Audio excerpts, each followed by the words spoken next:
third reading is taken from the Treatise on the Love of God by St. Francis de Sales, Vol.II, Book 11, Chapter 3. That divine love raises some virtues to higher perfection than others. Some virtues, by reason of their natural alliance and correspondence with charity, are much more capable of receiving the precious influence of sacred love, and consequently communication of its dignity and worth.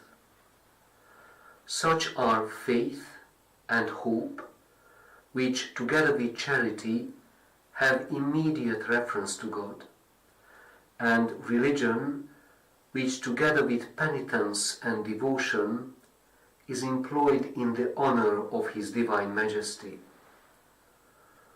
Of their own character, these virtues have so large a relation to God and are so susceptible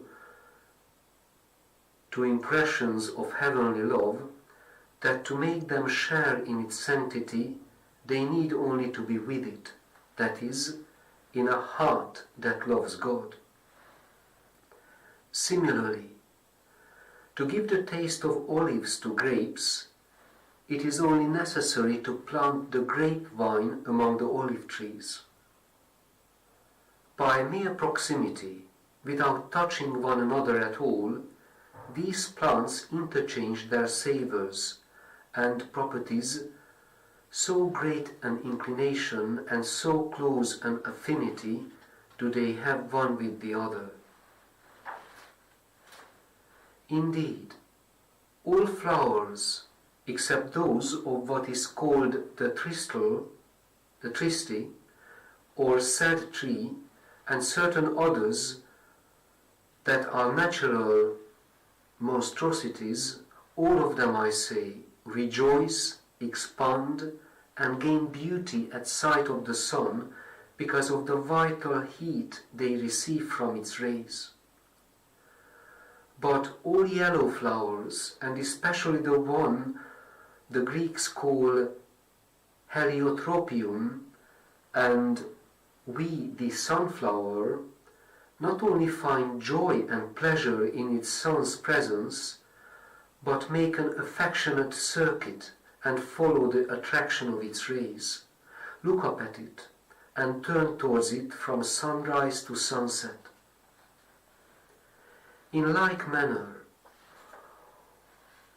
all virtues receive new luster and surpassing dignity from the presence of holy love.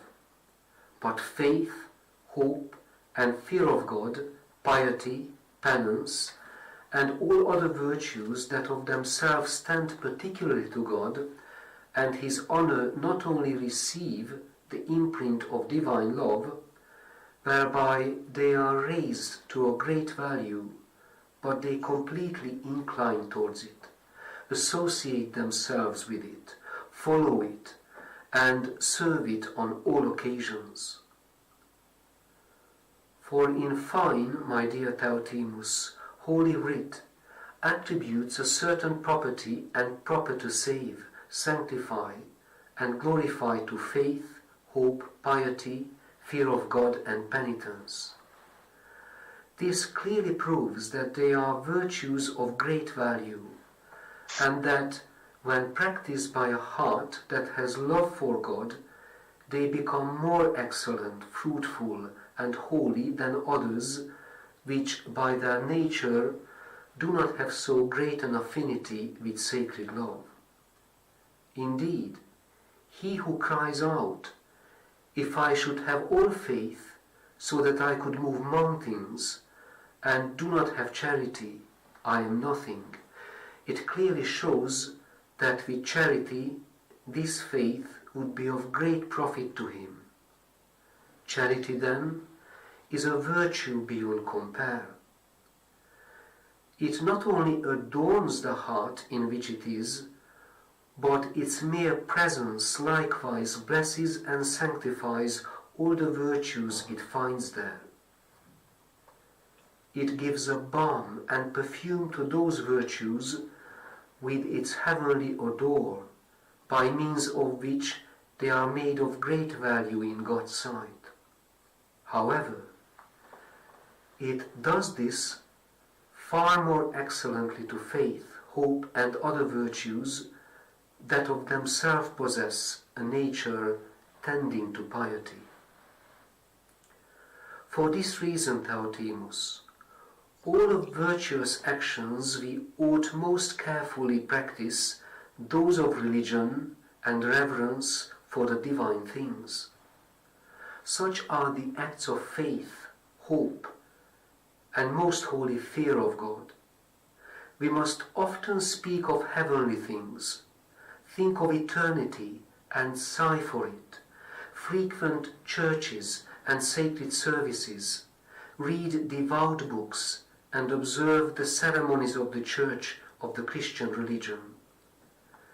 Sacred love is nourished in the way it desires by such exercises, and in far greater abundance it spreads its graces and properties over them than it does over the actions of merely human virtues.